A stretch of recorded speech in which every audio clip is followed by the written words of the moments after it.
Hello everyone, welcome back to the channel. I am Satyam. In this video, we are going to discuss your chapter number 11, Foreign Exchange Rate of Class 12 Macroeconomics. So guys, finally आज हम करने वाले हैं आपका macro economics का chapter number 11, जो आपका है फॉरेन एक्सचेंज रेट, जो आपका यूनिट नंबर 5 के अंदर आता है। बेसिकली यूनिट नंबर 5 के अंदर आपके दो चैप्टर्स आते हैं। एक तो आता है फॉरेन एक्सचेंज रेट, एक आता है आपका बैलेंस ऑफ पेमेंट। ठीक है, बीओपी जिसको हम शॉर्ट फॉर्म में बोलते हैं। तो ये दो चैप्टर हैं, इसमें हमने करना तो वैसे बैलेंस ऑफ पेमेंट चाहिए पहले, क्योंकि ना इसमें हल्का सा बिल्कुल पिन से कॉन्सेप्ट आता है ऑफ उसका आउटफ्लो एंड इनफ्लो वाला, वो बीओपी में आपका। बट ऐसा कोई वो नहीं है, आप आराम से फॉरेन एक्सचेंज को पहले कर सकते हो। मैं भी फॉरेन एक्सचेंज पहले इसलिए कर रहा हूँ बिकॉज बहुत इजी सा चैप्टर है, मेरा फेवरेट चैप्टर है, और ये यूनिट आपकी 6 मार्क्स की है। तो आप ये मान के चल सकते हो कि फॉरेन एक्सचेंज 3 मार्क्स का और बीओपी भी 3 मार्क्स का। ठीक है, सो स्टार्ट करते हैं हम अपना चैप्टर फॉरेन एक्सचेंज रेट। सो सबसे पहले बात आती है कि फॉरेन एक्सचेंज ही क्या होता है। ठीक है, हमने पढ़ना है फॉरेन एक्सचेंज रेट, तो उसके लिए हमें पता होना चाहिए कि फॉरेन एक्सचेंज क्या होता है। Foreign exchange refers to all those currencies other than domestic currencies.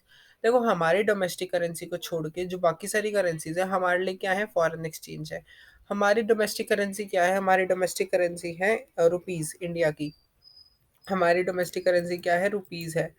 तो हमारी रुपीज़ को छोड़ के बाकी जितनी भी करेंसी है, चाहे पाउंड हो, चाहे यूएस डॉलर हो, चाहे वो कोई भी करेंसी हो, हमारे लिए क्या है, फॉरेन एक्सचेंज है। एग्जांपल भी दे रखा है, US dollar, British pound, euro. फिर आता है हमारा फॉरेन एक्सचेंज रेट। कि अब बात आती है कि फॉरेन एक्सचेंज रेट क्या होता है।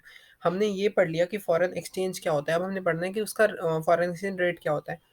फॉरेन एक्सचेंज रेट होता है, it is the rate at which the domestic currency can be exchange for the foreign currency.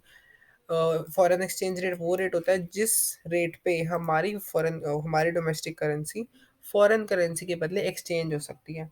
ठीक है, it is the rate at which our foreign currency or domestic currency is exchange by the foreign currency. For example, मैं आज अभी जो current rate चल रहा है उसका डॉलर का, ऐसे कुछ आपको वो नहीं है कि आपको याद रखना होगा। जस्ट मैं देखता रहता हूँ, तो मैंने ये देखा है अभी जो अप्रोक्सीमेट अगर मैं क्या हूँ, तो दैट इज 82 रुपीज़, जो $1 का रेट चल रहा है। और अगर मैं बिल्कुल एग्जैक्ट बताऊँ, आपको अप्रोप्रिएट बताऊँ, तो दैट इज 81.77 पैसे, जो आपका $1 का रेट चल रहा है। और अप्रॉक्स वैल्यू हम 82 लेके चल सकते हैं। तो 82 रुपीज़ के बदले मैं $1 ले पा रहा हूँ। ठीक है, तो जिस रेट पे मैं अपनी डोमेस्टिक करेंसी को एक्सचेंज करा पा रहा हूँ फॉरेन करेंसी से, वो मेरा हो जाएगा फॉरेन एक्सचेंज रेट। कि 82 रुपीज़ दे के मैं $1 ले पा रहा हूँ, तो that is the foreign exchange rate. ठीक है, समझ में आई इतनी वैल्यू। ये क्या है, एक्सटर्नल वैल्यू हमारी डोमेस्टिक करेंसी की। ठीक है, हमारी बाहर का मतलब एक्सटर्नल वैल्यू, मतलब कि हमारी हमारी कंट्री को छोड़ के बाहर हमारी करेंसी की क्या वैल्यू है। Foreign exchange basically is the external value. ठीक है, अब ये तो आपको पता चल गया कि फॉरेन एक्सचेंज क्या होता है और फॉरेन एक्सचेंज रेट क्या होता है। अब बात आती है कि फॉरेन एक्सचेंज डिमांड क्यों करते हैं, हम क्यों कहते हैं कि हमें फॉरेन एक्सचेंज चाहिए ज़्यादा से ज़्यादा, क्यों कहते हैं, क्या नीड है हमें उस चीज़ की। अब हम इसमें वो पढ़ने वाले हैं। पहली चीज़ सबको एक्सप्लेन करूंगा, पर मैं पहले बता देता हूँ। पहली चीज़ इम्पोर्ट्स, दूसरी रीपेमेंट ऑफ इंटरनेशनल लोन्स, तीसरा investment in rest of the world, unilateral transfers, tourism, payment and speculative trading. तो देखो, सबसे पहली बात आती है इम्पोर्ट्स। इम्पोर्ट्स कैसे, देखो, purchase of good and services from the rest of the world. कि फॉरेन एक्सचेंज क्यों डिमांड होता है, कि जो भी क्या कहते हैं, हम सामान लेंगे किसी भी और कंट्री से, कुछ भी सामान लेते हैं, कोई गुड लेते हैं, कोई सर्विसेज लेते हैं, तो उसके बदले हमें उनका पैसे देना पड़ेगा। वो पैसे हम कैसे देंगे, अपनी करेंसी तो हम उनको दे नहीं सकते, हमें उनकी करेंसी में उनको पैसे देने पड़ेंगे। तो इसलिए हम फॉरेन करेंसी डिमांड करते हैं, ताकि अगर हम कोई भी सामान लेते हैं रेस्ट ऑफ द वर्ल्ड से, बाहर से, तो हम उनको पेमेंट कर पाए। ठीक है, रीपेमेंट ऑफ इंटरनेशनल लोन्स, हमने कोई अमेरिका से, यूएस से लोन लिया अगर, तो हम उनको रुपीज़ में तो देंगे नहीं, हमें उनको डॉलर में देना पड़ेगा। तो उसके लिए भी हमारी फॉरेन एक्सचेंज डिमांड करते हैं। Investment in the rest of the world, अगर हम कहीं बाहर यूएसए में, अमेरिका में अपनी इन्वेस्टमेंट करते हैं, कोई एमएनसी खोलते हैं, तो उसके लिए हमें एक इन्वेस्टमेंट चाहिए, और बाहर रुपीस चलेगा नहीं, हमें यूएस डॉलर चाहिए होंगे, मतलब फॉरेन करेंसी चाहिए होगी। तो उसके लिए हमारे फॉरेन करेंसी डिमांड होता है। So US dollar is required for the investment to be made in USA. Unilateral transfers होते हैं वन साइडेड, मतलब एक ही साइड से उम्मीद करना, दूसरी साइड से नहीं। जैसे ग्रांट्स और डोनेशन, ये कि वन साइडेड है, कि हमने डोनेशन दे दी, किसी को ग्रांट दे दी, हम ये एक्सपेक्ट नहीं करेंगे कि हमें वापस मिले, ठीक है, to the rest of the world. अगर हम किसी भी बाहर कंट्री को डोनेशन देते हैं, ग्रांट्स देते हैं, गिफ्ट्स देते हैं, तो तो हमें वो भी डॉलर की फॉर्म में चाहिए, मतलब उसके लिए भी हमें डॉलर की ज़रूरत है, हमें फॉरेन करेंसी की ज़रूरत है। तो इसलिए वो हमारा जो है फॉरेन एक्सचेंज है, डिमांड होता है। टूरिज्म, अगर हमारे इंडिया से कोई बाहर घूमने जाता है और वहाँ से कुछ खरीदता है, so there is a direct purchase from good services from the abroad. तो भी हमें क्या जरूरत पड़ेगी, हमें उसकी फॉरेन एक्सचेंज की। Payment of income, payment of factor incomes के लिए भी हमें जरूरत पड़ेगी। ठीक है, ये तो था डिमांड। अब आता है सप्लाई, कि हमें सप्लाई मिल, मतलब हमारे पास आते कहाँ से हैं ये फॉरेन एक्सचेंज, हमें how how do they supply the foreign exchange. तो इसके लिए भी हम कई चीज़ें, export, investment from rest of the world, tourism, loans from the rest of the world, unilateral transfers from the rest of the world, income receipts, and remittance by the NRI, means non-resident of India. So exports are of good and services। देखो, हमें क्या कहते हैं, हमारे पास कैसे foreign exchange आएगा। बाहर से कोई भी कंट्री हमसे गुड एंड सर्विसेज लेता है तो हमें फॉरेन एक्सचेंज आएगा। Investment from the rest of the world, कोई भी country, when a foreign country makes an investment in our country, USA, America, कोई भी हमारी कंट्री के अंदर आके इन्वेस्टमेंट करता है, अपनी एमएनसी सेटअप करता है, तो क्या कहते हैं, जो भी, मतलब जो इन्वेस्टमेंट करेगा उससे हमारे पास क्या आएगा, फॉरेन एक्सचेंज आएगा। टूरिज्म, अगर वहां से कोई घूमने आता है, डायरेक्ट परचेस करेगा हमारे यहाँ से चीजें, तो हमारे पास क्या आएगा, फॉरेन एक्सचेंज आएगा। Loans from rest of the world, अगर कोई हमसे लोन लेता है, फॉर एग्जाम्पल यूएसए ने हमसे लोन लिया, तो जब वो वापसी हमें वो देगा पैसे, तो हमारे पास यूएस डॉलर आएगा। ठीक है, so loan from USA means inflow of US dollar, यानी हमारे पास आया। दूसरी फिर आते unilateral transfer from the rest of the world, कि रेस्ट ऑफ द वर्ल्ड से हमें वन साइडेड ट्रांसफर्स मिले। मीन्स कोई भी कंट्री अगर हमें ग्रांट्स देती है, डोनेशंस देती है रेस्ट ऑफ द वर्ल्ड से, तो हमारे पास फॉरेन एक्सचेंज आए। Income receipts, factory incomes rest of the world से मिले, तो हमारे पास फॉरेन एक्सचेंज आया। रेमिटेंस बाय द एनआरआई, कि कोई बंदा एनआरआई है जो बाहर पैसे कमा रहा है और उसकी फैमिली जो है इंडिया में रहती है, जब वो उनको पैसे भेजता है तो भी हमारी कंट्री के अंदर फॉरेन एक्सचेंज आता है। So money transfers from NRI employed outside the India to the country in the वो पढ़ के हो ना, depreciation, there is a loss of values of fixed assets, कि जब आपकी फिक्स्ड एसेट की वैल्यू कम होती है, that is refers to depreciation. Depreciation is basically तो किस चीज़ की कमी होना, एक वैल्यू एसेट्स की वैल्यू में कमी होना, मतलब उसकी वैल्यू, जो वैल्यू गिरती जाती है। तो depreciation of domestic currency, it refers to decrease in the value of domestic currency in terms of foreign currency, कि जब हमारी डोमेस्टिक करेंसी की वैल्यू कम होती है, गिरती है, किसकी टर्म्स में, फॉरेन करेंसी के टर्म में, यानी फॉरेन करेंसी के मुकाबले जब हमारी करेंसी की वैल्यू गिर जाती है, तो उसको हम बोल देते हैं डेप्रिसिएशन ऑफ डोमेस्टिक करेंसी। ठीक है, समझो कैसे। देखो, पहले क्या करता था, मैं $1 में पहले मैं $50 का सामान देता था, लेकिन अब क्या हो रहा है कि मैं $1 में ₹82 का सामान दे रहा हूँ। ठीक है, ये क्या हो रहा है, डेप्रिसिएशन और डोमेस्टिक करेंसी का। भाई पहले $1 में सही था, मैं $50 का सामान दे रहा था, बट मुझे अब उसी $1 में, उतने ही पैसे में ₹82 का सामान देना पड़ रहा है। मेरी करेंसी की वैल्यू तो कम हुई ना, मुझे उल्टा ज्यादा सामान देना पड़ रहा है सेम अमाउंट में। तो ये क्या है, depreciation of domestic currency. So when the demand for the foreign currency increases, the exchange rate increases and currency depreciate. जब फॉरेन करेंसी की डिमांड बढ़ती है, यानी यूएस डॉलर की डिमांड जब बढ़ती है, तो एक्सचेंज रेट भी बढ़ता है। एक्सचेंज रेट बढ़ता है तो हमारी करेंसी की वैल्यू ऑब्वियसली डेप्रिशिएट हो जाती है। फिर आता है अप्रिसिएशन ऑफ डोमेस्टिक करेंसी।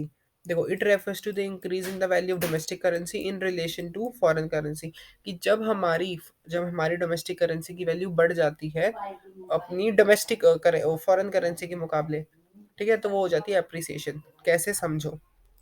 आज $1 का सामान मैं ₹82 का दे रहा हूँ, ठीक है, और बाद में उसी $1 में मैं सिर्फ ₹50 का सामान दे रहा हूँ, ठीक है। तो मेरा तो एप्रिसिएशन हो गया ना। पहले मुझे $1 में 82 रुपीज़ का सामान देना पड़ता था, बट मुझे अब सिर्फ़ वही $1 लेके मुझे ₹50 का सामान देना पड़ रहा है। तो मेरा फ़ायदा हो रहा है, मेरी करेंसी एप्रिशिएट हो रही है, एप्रिसिएशन हो रहा है। तो यहाँ क्या हो जाएगा, एप्रिसिएशन ऑफ डोमेस्टिक करेंसी। इसका मतलब क्या है, जब हमारी फॉरेन करेंसी की डिमांड कम होती है ना, तब जो एक्सचेंज रेट है वो कम हो जाता है और करेंसी हमारी एप्रिशिएट हो जाती है, एप्रिसिएशन हो जाती है। दोनों का आपको समझ आ गया होगा आराम से। देखो देखो, यहाँ समझ लोगे तो आगे जो डिटर्मिनेशन हम ग्राफ्स वगैरह करेंगे उसमें बिल्कुल भी डाउट नहीं आएगा। हल्का सा भी डाउट लगाओ, वीडियो को पीछे करके एक बार दोबारा से देख लो, अच्छे से समझ आ जाएगा।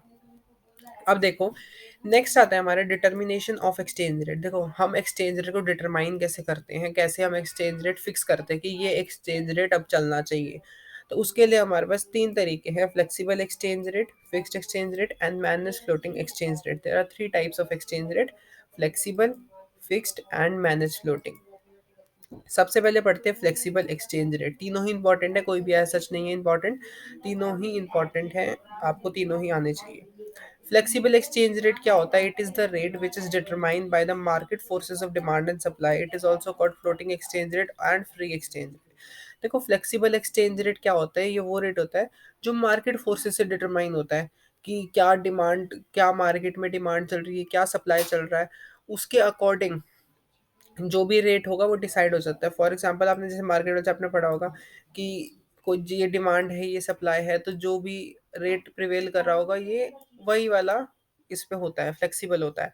और इसको हम फ्लोटिंग एक्सचेंज रेट और फ्री एक्सचेंज रेट भी बोलते हैं। The exchange rate when the demand of foreign currency US dollar is equal to the supply of it's called par rate of exchange और equilibrium rate of exchange। कि जब हमारा US dollar की demand और supply equal आ जाती है तो उसे हम कह देते हैं पार रेट ऑफ एक्सचेंज या फिर इक्विलिब्रियम रेट ऑफ एक्सचेंज। यानी हमारा जो डिमांड है और सप्लाई है वो एक इक्विलिब्रियम लेवल अटेन कर लेते हैं। देखो ये हमारा डिमांड कर्व है, ये हमारा सप्लाई कर्व है। जहां पर ये दोनों ने कट करा ना वो हमारा इक्विलिब्रियम पॉइंट हो गया, जहां पर वो इक्वल आ गए डिमांड और सप्लाई। ठीक है, ये वाला जैसे यहाँ पर आपको दिख भी रहा है, ये बस अलग अलग डिमांड और सप्लाई कब दे रखे हैं, ऐसा कुछ नहीं है इतना। ठीक है, अब आप पढ़ोगे कि क्या इम्पैक्ट पड़ेगा अगर मैं इंक्रीज या डिक्रीज करता हूँ डिमांड और सप्लाई को। ठीक है, मतलब फॉरेन कर,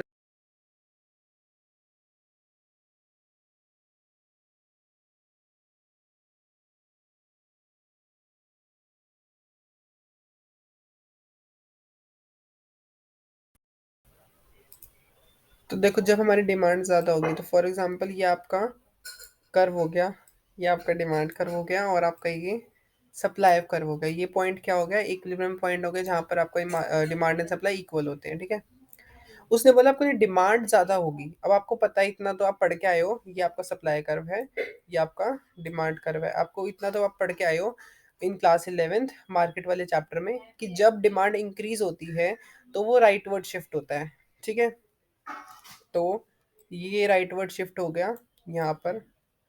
तो इससे क्या चेंज आया, ये डिमांड 1 हो गई, क्या फर्क आया इससे, जो जहां पर ये इंटरसेक्ट करा ना वो हमारा नया रेट आ गया।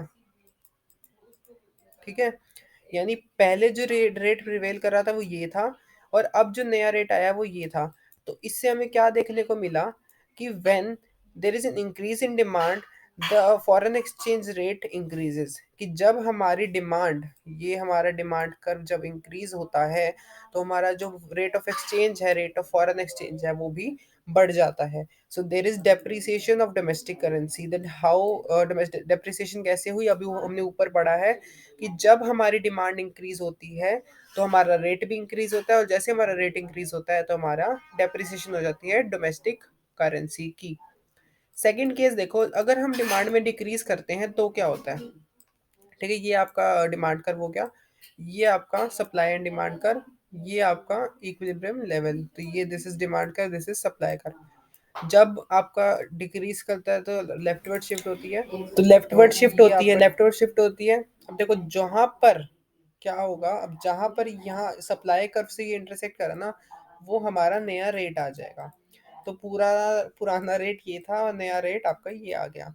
सो यहाँ देखो रेट कम हुआ है। सो जब हमारा डिमांड कम होती है, हमारी जब डिमांड डिक्रीज होती है तो हमारा जो एक्सचेंज रेट होता है वो भी हमारा रेट ऑफ एक्सचेंज या एक्सचेंज रेट होता है वो कम हो जाता है, जिसकी वजह से हमारी डोमेस्टिक करेंसी की एप्रिसिएशन होती है।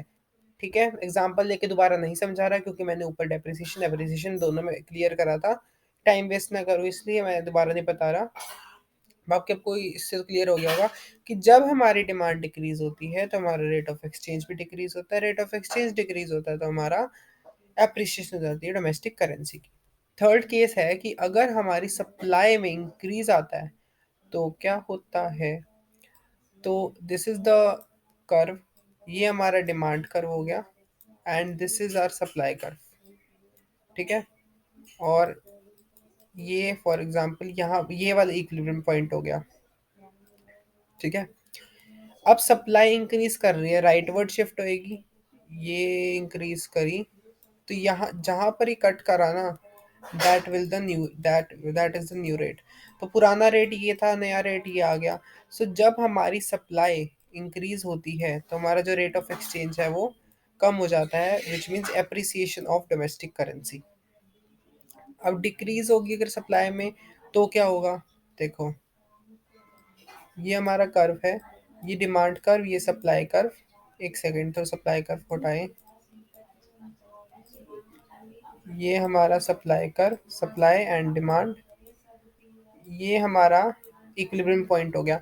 सो सप्लाई कर्व क्या कर रही है, डिक्रीज करेगी, यानी लेफ्ट वर्ड शिफ्ट होगी, यहाँ पर हो गई, ये S1 हो गया। तो जहां पर ये कट करा ना वहां से ज्वाइन कर लो, तो ये हमारा पुराना रेट था, ये हमारा नया रेट हो गया। सो जब हमारी सप्लाई हमने डिक्रीज करी तो हमारा जो रेट ऑफ एक्सचेंज था वो बढ़ गया, जिसकी वजह से हमारी डेप्रिसिएशन होगी डोमेस्टिक करेंसी की। समझे? अब नेक्स्ट रेट आता है हमारा फिक्स्ड एक्सचेंज रेट। देखो फिक्स्ड एक्सचेंज रेट क्या होता है, fixed exchange rate is that rate which is fixed by the government of India at a particular level. It ensures the stability in the foreign trade. देखो fixed exchange rate कौन सा rate होता है, जिसमें government fix करती है, कि government ने फिक्स कर दिया भाई ये रेट प्रिवेल करेगा हमारी इकोनॉमी में फॉरेन एक्सचेंज का। ठीक है, फिक्स्ड एक्सचेंज रेट वो होता है जो गवर्नमेंट अपने आप सेट करती है, और इससे स्टेबिलिटी बनी रहती है फॉरेन ट्रेड में। मतलब गवर्नमेंट अपने अकॉर्डिंग देखती है कि भाई ये सिचुएशन है मार्केट की, रेट बढ़ा दो, ये सिचुएशन है चलो रेट घटा दो फॉरेन एक्सचेंज का। तो फिक्स एक्सचेंज रेट में होता है कि गवर्नमेंट अपने आप सेट करती है। इसको हम gold standard system of exchange rate भी कहते हैं। ये क्या है, ओल्ड वेरिएंट है किसका, फिक्स्ड एक्सचेंज रेट सिस्टम का। इस सिस्टम के अंदर क्या होता था कि हर एक कंट्री को अपनी करेंसी की वैल्यू गोल्ड की टर्म्स में रिप्रेजेंट या फिर डिफाइन करनी होती थी। ठीक है, ऑल्सो इसको हम mint par value of exchange system भी कहते हैं और मिंट पारिटी भी कहते हैं, और इस मिंट पारिटी का मतलब होता है कॉमन वैल्यू। और इसको हम जो ये फिक्स एक्सचेंज रेट है Bretton Wood system of exchange rate भी कहते हैं, या फिर adjustable peg system of exchange rate भी कहते हैं। तो ये सारे नेम्स जरूर याद रखना, 1 मार्क्स में पूछ सकते हैं किसको क्या कहते हैं। So it was a fixed system of exchange rate which is allowed adjustment. ये वो रेट था जिसमें एडजस्टमेंट अलाउड होती थी। इस सिस्टम के अंदर अलग अलग कंट्रीज को अपनी करेंसी की वैल्यू यूएस डॉलर के टर्म्स में डिफाइन करनी होती थी। उन्होंने यूएस डॉलर को as an gold value represent कर दिया था कि यूएस डॉलर सबसे ऊपर है, सब कंट्रीज को इसकी वैल्यू में सबको डिफाइन करना होगा। So adjustment in exchange rate was allowed by IMF. जो एडजस्टमेंट थी एक्सचेंज रेट में वो किसने अलाउ करी थी, इंटरनेशनल मॉनेटरी फंड ने। और इस सिस्टम के ये सिस्टम रिप्लेस हो गया था फ्लेक्सिबल एक्सचेंज रेट से 1977 के अंदर। ठीक है, अब ये एक और ग्राफ है, when exchange rate is higher than equilibrium exchange rate, then the equilibrium exchange rate. देखो उसने बोला जब रेट ज़्यादा होगा तो हमारा जो पॉइंट आएगा, इक्विलिब्रियम रेट आएगा, वो क्या आएगा। तो ये हमारा ग्राफ हो गया, ये डिमांड कर्व, ये सप्लाई कर्व। ठीक है, ये फॉर एग्जांपल ये आपका इक्विलिब्रियम रेट हो गया। तो ये पुराना रेट था, अगर रेट ज़्यादा हो गया, फॉर एग्जांपल रेट ये है R1, तो क्या पॉइंट बना, एक तो ये वाला हो गया, क्यों फॉर एग्जांपल इसको दे दो P, इसको दे दो Q।